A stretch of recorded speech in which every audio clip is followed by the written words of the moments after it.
Alright, hey, Squirrel Hunt continues. Continuing to go through the book of Matthew as well. I was going to comment on these tires here. A lot of you commented last time I walked down this spot about the tires. What those are is, when I first bought this land, I didn't have it up above. I just had it down below, so I had to go through somebody's land. And there was an easement that was written in like 1947 or something like that. Anyhow, as soon as I bought it, whoever owned the land essentially said, no, that's not your easement, put a giant pile of tires there. So by the time I got access, we just kind of just bulldozed a path. And anyhow, but we're continuing to squirrel hunt, and just so you know, that's what those are. It's hard to work this land. It's very intimidating. And eventually we'll get those tires. Now, with that being said, I'm continuing to squirrel hunt. It's July, and I know a lot of you comment, squirrel hunting in July. Well, in Missouri, all you can hunt is, right now, is squirrel, bullfrog, and badger. Coyote you can hunt year-round. That's really about it. And I really don't want to hunt a badger. I like badgers now. I don't know. They're just pretty darn cute. I hate to shoot one, let's be honest. Squirrel, on the other hand.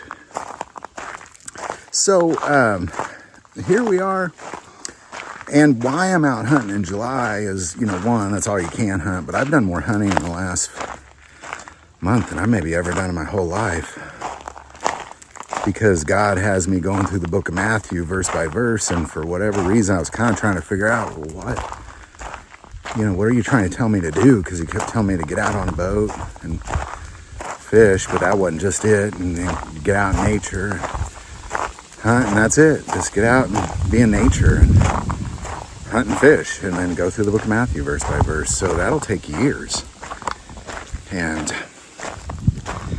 so I'm just trying to get through it, honestly. I'm sure I'm enjoying myself. When I kind of,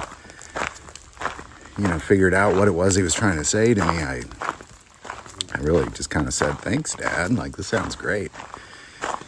But it is very challenging. So I'm squirrel hunting in July. Now, with that being said, I'm going to, we're at that part in Matthew. I'm almost to where I'm going to hunt. But we're at that part in Matthew where we're going through the genealogy, and it's just fascinating. Just incredibly fascinating and divine the whole way. Oh, a little overcast. That's nice. It's super hot today. But that genealogy is just incredible. I think people blast through it. Most of those people, they don't even know who they are. But we're at that place where Jesse begot David, and David begot Solomon. And just getting to Jesse, it was really that moment in time when the Israelites were settling after conquering Israel. And David's ancestors were all warriors. Nahshon came out of captivity leading Judah, a 78,000 strong army, and then finally you get into the promised land, and now you're at Jesse. So I'm almost here. I'm actually gonna just kind of quiet up and squirrel hunt for a little bit, and do some squirrel calling, and then after a bit, whenever God says to, we'll just start reading through that. It's just kind of how he said to do it. I'm in flip-flops. When I was a teacher, I had a rule that I'd tell my kids whenever they'd say, well, what are you going to do this summer? I'd say, well, as a general rule, if I can't do it in flip-flops, I'm probably not interested. But it's mostly so I can see ticks get on me and stuff. I wear shorts and flip-flops. All right, we'll just see how this goes.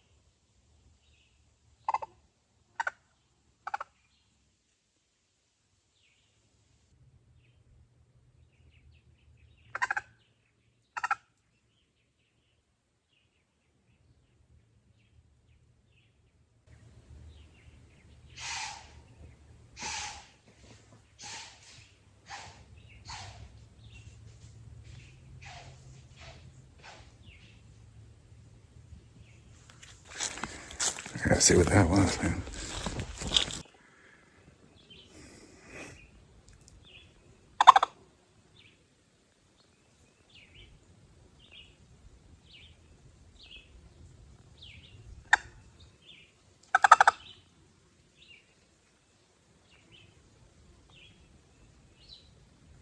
Giant bird or something, man. I don't know. At first I thought it was a bird, and then it just sounded like it was stomping in the woods. Well, I feel like that bird plus running to see what it was kind of blew my cover here. So I'm going to go ahead and go through. Maybe that was God. God stirred up that bird. That was cool, though. But I'm going to go ahead and go through it, man. Now, if you watch the last video, I kind of have this theory that nature loves the Word of God, His creation. Like I feel like reading His Word might be a better squirrel call than... Sounds strange, but that's my theory. Because where I was at last time, I was reading through Isaiah, and I could just hear things running around above me. You know, it was so thick, I couldn't see anything, but I did hear stuff. And you can watch the video, you can actually hear it too. So we'll see how this goes, man. Matthew 1, verse 1. The book of the genealogy of Jesus Christ, the son of David, the son of Abraham. Abraham begot Isaac. Now, I'm going to pause there because we're at the part of David. And it's interesting that this first verse actually brings up that he's the son of David, the son of Abraham, and then you have this whole lineage in between, right? Abraham begot Isaac, Isaac begot Jacob, Jacob begot Judah and his brothers. Judah got Perez and Zerah by Tamar. Perez begot Hezron, and now they're in Egypt. And Hezron begot Ram, and now they're in captivity as slaves. Ram begot Amminadab. Amminadab begot Nahshon, and it's Nahshon who then was the leader, of the army that then got out of Egypt. And Nahshon begot Salmon. And then Salmon was part of those that then conquered Jericho and would have been a soldier for the obvious reasons. Everybody's family were soldiers. Salmon begot Boaz by Rahab, so he would have been in Jericho, of course. And Boaz begot Obed by Ruth. Obed begot Jesse, and Jesse begot David, the king. All right, so we're going to talk about David. David, of course, was chosen as the king, anointed, and we kind of went over that in the last episode with Jesse. And really that Isaiah even prophesied about Jesus Christ coming from a stem of Jesse, and he names him specifically because that starts the kingship. Jesse's heirs begins the kingship, and that's where we're at with David. And I kind of thought a lot about, what am I going to say about David? There's so much. I mean, we can make a whole year-long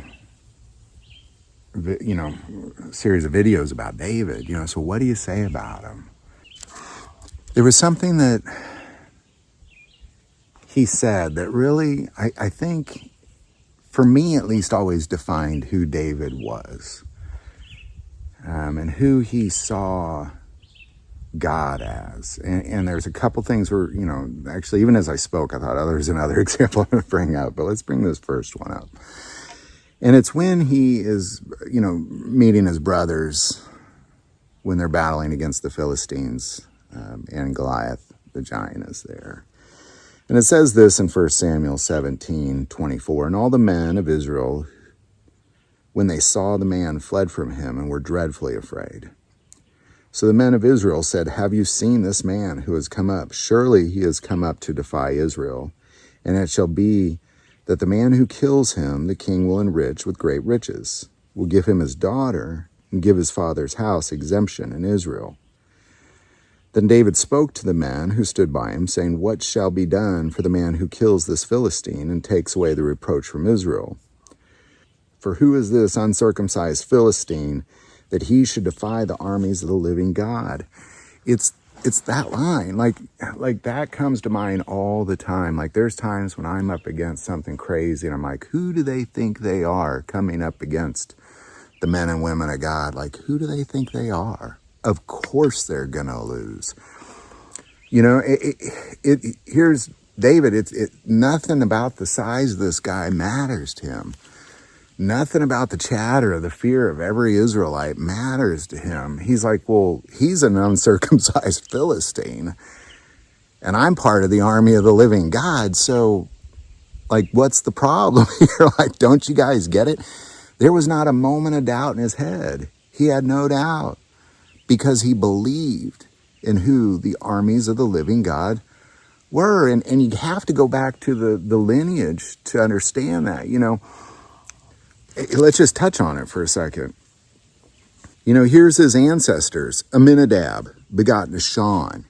You know, Aminadab was a great military leader. Nahshon was a tremendous military leader. He led the armies of Judah. Nahshon begot Salmon, and Salmon is born in the wilderness. So, of course, he's the son of Nahshon. He's not going to grow up being a scientist or a cook.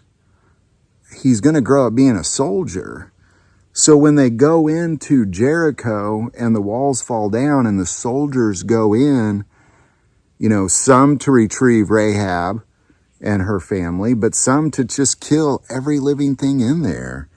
And Salmon would have been a huge part of that. And then Salmon begot Boaz by Rahab, the harlot, who helped them conquer Jericho, and then wars go by. So Salmon, you know, this war didn't just end with Jericho. You know, if you've gone through the book of Joshua, it goes on, and then finally Joshua's too old, and then it still goes on.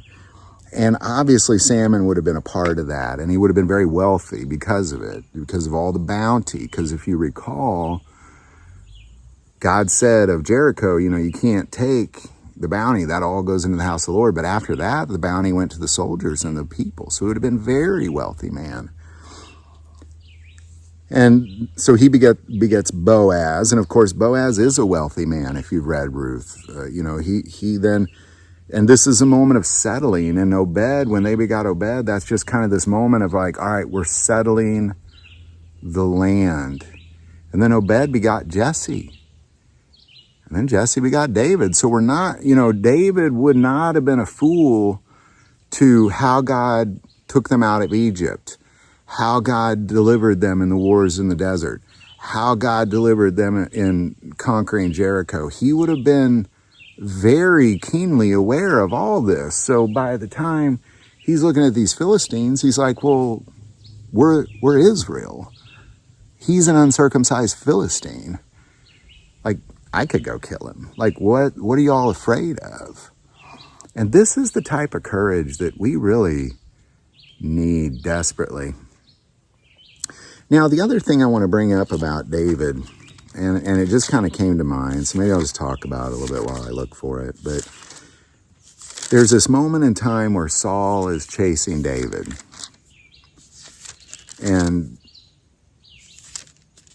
David has multiple opportunities to kill Saul, but he doesn't, because Saul is anointed.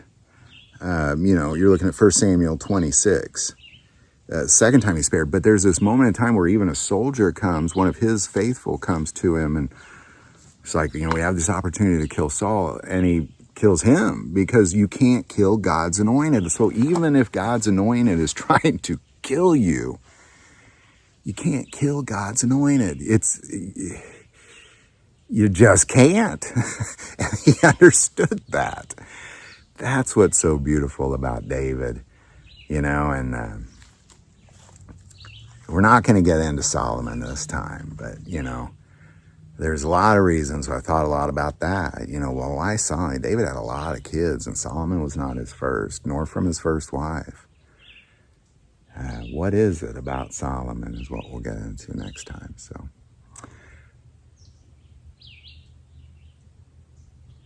well, I'm going to go find another spot. I'm going to go hit this bird call a bit, or this squirrel call, I mean. And my wife said it sounds like a turkey. She's like, you got ripped off. Came from Bass Pro, by the way. It was the only one they had. I mean, I understand the concept. The thing I like about it is the little whistling distress. I'm going to use that. I have a feeling that's going to work. But I can say that, you know, nature coming out like this is always good when you're reading the Word of God. Because I remind you, I'm here by myself, you know. Oh, by the way, I'm using a Typhoon 12 shotgun. It's Cerakoted by a friend of mine. He kind of invented the pattern. It's more for winter hunting, but, you know, it'll do. It'll do for sure. It's a great shotgun. Love this shotgun. If you break into my house, this is what you're getting confronted with. But I thought I'd do a little squirrel hunting with it because it actually comes with chokes that I put in there, and just real reliable, real accurate. I'm not using the red dot this time. I have a red dot on it, but I used it last time. I didn't get anything, but I'm going to use iron sights this time just to try to get I don't know, just decided that. All right, well, I'm going to get me and my flip-flops out of here. We're going to go somewhere else and hit this call a few times and see what we can find. All right, it's a pretty good spot because it's hard to see much of anything down here, but I can see quite a bit. Mostly because I cleared that out at some point. It's been a few years, but that whole section, I got my road down. Some great trees right here. I'm gonna sit here for a bit, be quiet, and then I'm gonna hit this call a bit if I don't see anything. So those kind of trees, that's what you want. That's a good spot.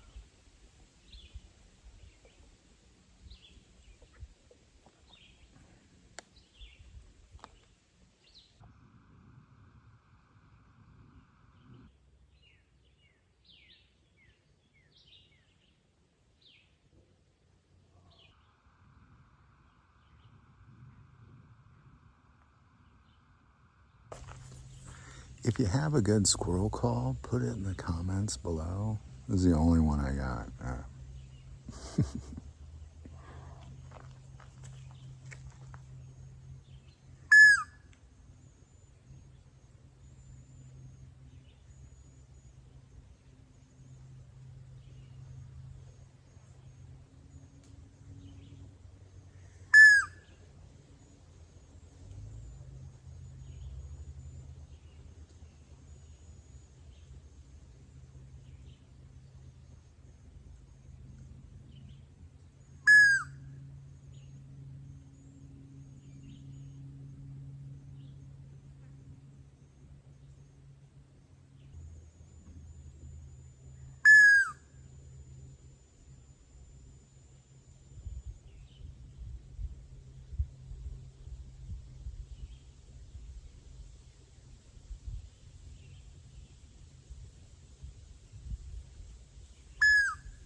I think I might be calling like something big in. I'm gonna keep trying, like, because it's a distress call.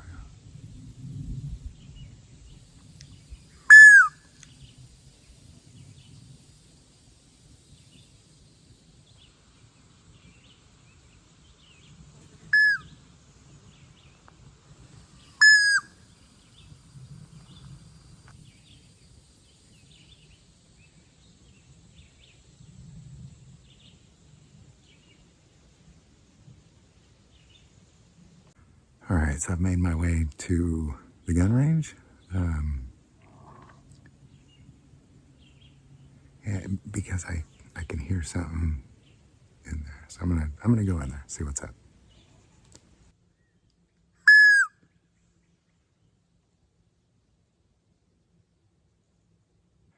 I got vultures circling.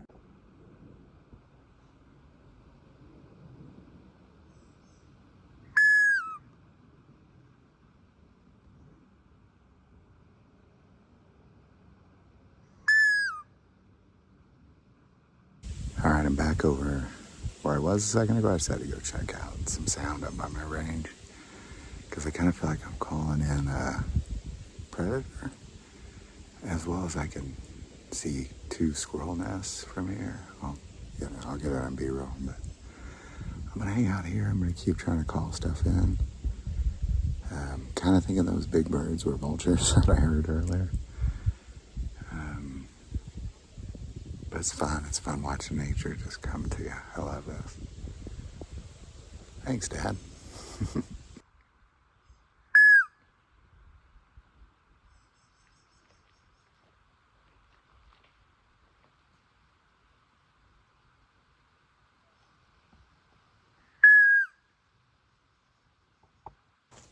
So the Niagara River is down, way down, like you gotta go down still quite a bit, but it's right there. Because once you get a little bit past that, there's just cliff, and then there's some bottom land, and then the river's right there. But I can hear people down there. It's so the river carries. They're just talking on their boat. So if you hear people talking in the background, that's what that is.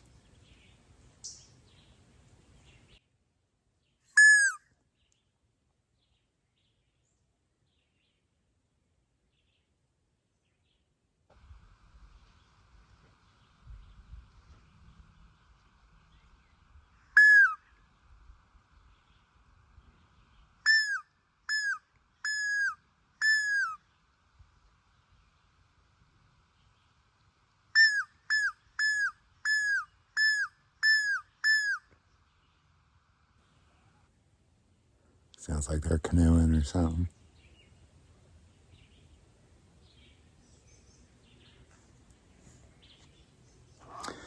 One day I'll get down there. It's so swampy and thick right now. Like it's like if you don't keep a hold of it, you'll lose control quick. In the Ozarks, quick. In the woods. I've told my wife many times this land is very intimidating. Just to get a hold of it, And actually, just to get to the spot I'm standing at took years. I'm not even kind of down the hill yet, but so to get down there is.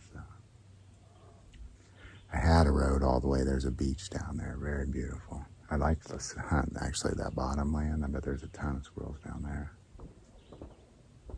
There's some fireworks. Happy 4th of July, by the way.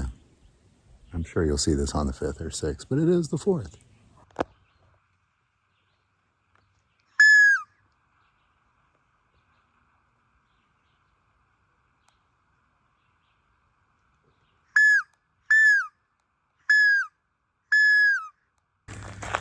All right, so I'm going to pack it up. I've been at it for a couple hours. I'm going to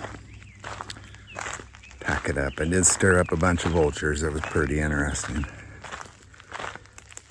And I was thinking, too, really kind of making myself very vulnerable by coming out here like this, because I'm not really making hunting videos. I'm just doing what God said. But especially if you don't get anything, it's just so real, and I don't know. It just feels vulnerable.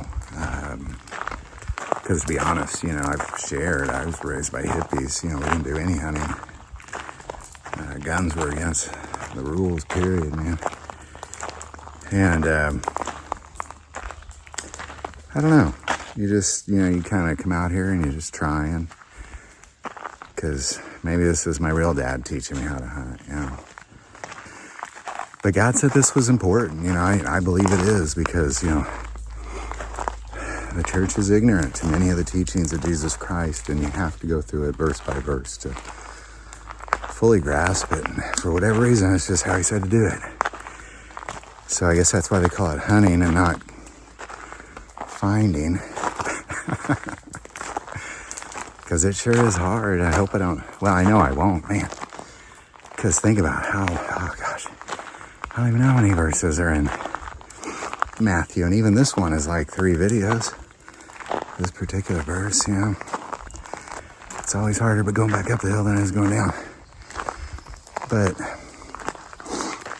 stick with me. It's going to be really a beautiful ride. I just, come September, I can start bow hunting for both turkey and deer. It's just about a month. Well, a little under 2 months away.